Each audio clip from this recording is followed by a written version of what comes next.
Orang-orang kafir akan mendapat hukuman yang sangat berat ketika mereka menyelesaikan hidup mereka di dunia ini. Apalagi orang-orang kafir yang selalu menghina korban Kristus di kayu salib, yang selalu meremehkan atau mencela darah Kristus yang Maha Kudus, mereka akan mendapatkan hukuman yang sangat berat kelak ketika penghakiman itu tiba.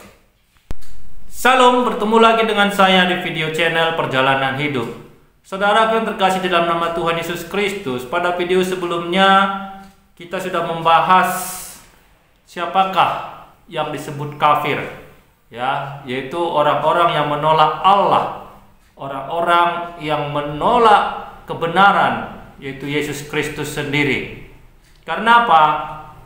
Menolak Yesus Kristus itu sama dengan menolak Allah, karena Yesus Kristus sendiri yang berkata di dalam Lukas 10 ayat 16, barang siapa yang menolak aku atau menolak anak manusia atau menolak Yesus Kristus, dia sama saja dengan menolak yang telah mengutus dia, yaitu Bapanya, Allah yang Maha Kudus. Berarti orang-orang yang menolak Yesus Kristus adalah orang-orang yang menolak Allah itu. Mari kita baca Lukas 10 ayat 16. Lukas 10 ayat 16. Barang siapa mendengarkan kamu, ia mendengarkan aku.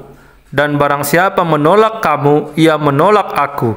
Dan barang siapa menolak aku, ia menolak Dia yang mengutus aku. Aku di sini huruf besar yaitu Allah kita Yesus Kristus, dan Dia di sini huruf besar yaitu Allah Bapa yang telah mengutus anaknya Allah Yesus Kristus. Jadi jelas sekali, orang-orang kafir ini, orang-orang yang selalu menghujat Yesus Kristus, orang-orang yang selalu menolak kebenaran bahwa Yesus Kristus adalah Allah, itu juga tidak akan pernah mendapat keselamatan. Bahkan apa yang terjadi kepada orang-orang kafir ini ketika mereka tidak bertobat sampai matinya, ketika orang-orang kafir ini selalu menghina Yesus Kristus, ketika orang-orang kafir ini selalu memaki-maki Yesus Kristus, menjelekkan Yesus Kristus, tidak pernah mau percaya akan kebenaran, selalu menolak kebenaran bahwa Yesus Kristus adalah Allah, apa yang terjadi? Mari kita baca dalam kitab Yohanes 3 ayat yang ke-18. Yohanes 3 ayat 18. Barang siapa percaya kepadanya, ia tidak akan dihukum. Barang siapa tidak percaya, ia telah berada di bawah hukuman, sebab ia tidak percaya dalam nama Anak Tunggal Allah. Jadi jelas sekali, ketika saudara tidak mau percaya kepada kebenaran ini, yaitu Yesus Kristus yang adalah Allah itu sendiri, yang telah berinkarnasi, menjelma menjadi manusia untuk menyelamatkan saudara dari kematian akibat dosa-dosa saudara, maka saudara itu sudah hidup di bawah hukuman. Selama saudara hidup, itu adalah kesempatan untuk lepas dari hukuman itu. Ketika saudara bisa percaya kepada Yesus Kristus, saudara bisa menerima kebenaran ini, maka saudara akan lepas dari hukuman. Tapi faktanya adalah banyak orang-orang bebal, orang-orang yang sudah teracuni ragi-ragi orang Farisi, sampai detik ini selalu menolak kebenaran bahwa Yesus Kristus yang adalah Allah itu datang turun menjadi manusia untuk menyelamatkan manusia itu sendiri. Bahkan yang lebih parahnya, banyak orang-orang kafir ini menghina korban Kristus di kayu salib, menghina darah Kristus, darah yang dicurahkan oleh Yesus Kristus untuk menebus dosanya, darah yang dicurahkan Yesus Kristus untuk menyucikan dia dari segala dosa-dosa dan pelanggarannya. Dia menghinanya, dia memaki-makinya, dia selalu berkata, kenapa Tuhan itu harus mati hanya untuk mengampuni manusia? Dia selalu menolak kebenaran. Orang-orang yang menghina korban Kristus, orang-orang yang menjelek-jelekkan kematian Yesus Kristus di kayu salib, orang ini akan mendapat hukuman yang paling berat daripada orang-orang yang hanya menolak saja, tidak percaya.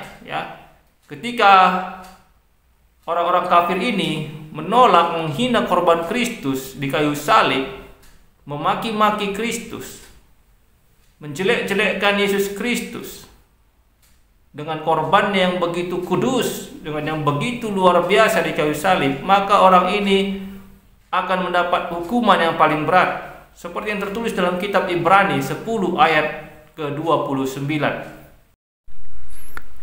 Ibrani 10 ayat 29. Betapa lebih beratnya hukuman yang harus dijatuhkan atas dia yang menginjak-injak anak Allah. Bayangkan, menginjak-injak anak Allah, yang menganggap najis darah perjanjian, yang menguduskannya. Ini yang menghina korban Kristus di kayu salib yang telah mencurahkan darahnya, dan yang menghina roh kasih karunia, yang menghina roh kudus, roh yang telah menginsapkan jika manusia itu mau percaya.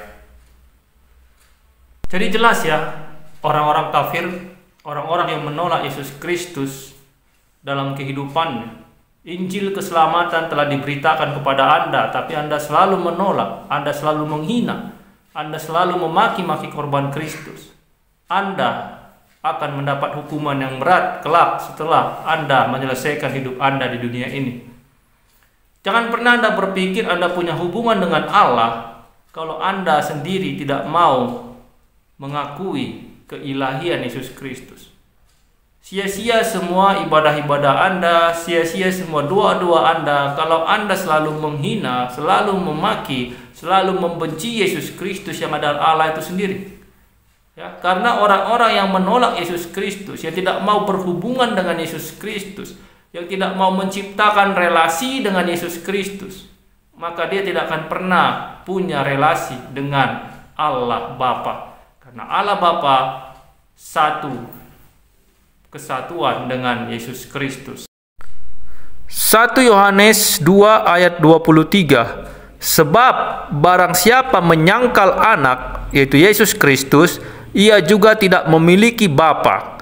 Barang siapa mengaku anak, ia juga memiliki bapa. Jadi, saudaraku yang terkasih dalam nama Tuhan Yesus Kristus, apa yang harus Anda lakukan? Yang harus Anda lakukan, yang pertama sekali, Anda bertobat dengan sungguh-sungguh. Jangan bermain-main dengan hidup ini. Hidup ini singkat, saudara. Hidup ini paling lama 80 tahun.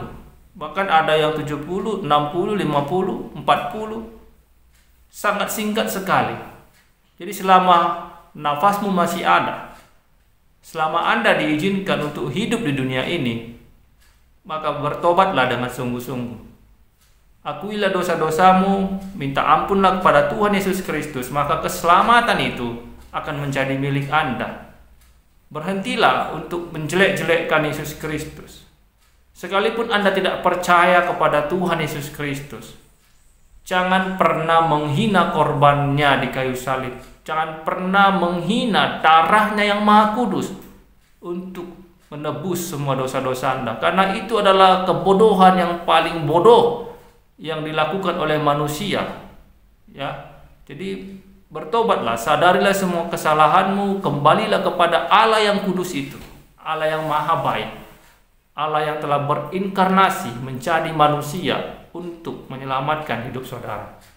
Jadi semoga video ini bisa menyadarkan saudara dari kesesatan saudara selama hidup ini. Selama ini mungkin Anda sudah hidup berpuluh-puluh tahun, tapi hidup Anda dipenuhi oleh kebencian terkhusus kepada Yesus Kristus yang adalah Allah. Jangan sampai Anda menyesal di kemudian hari. Anda mati dalam keadaan kafir. Anda mati dalam keadaan tidak beriman kepada Allah yang benar, Allah yang kudus, Allah yang sejati, Allah yang sebenarnya, yang dikenal, yang mewujudkan diri di dalam nama Tuhan Yesus Kristus. Demikian video ini, saudaraku. Kiranya video ini bisa memberkati. Sampai bertemu dengan saya di video selanjutnya. Tuhan Yesus Kristus memberkati kita semua. Amin.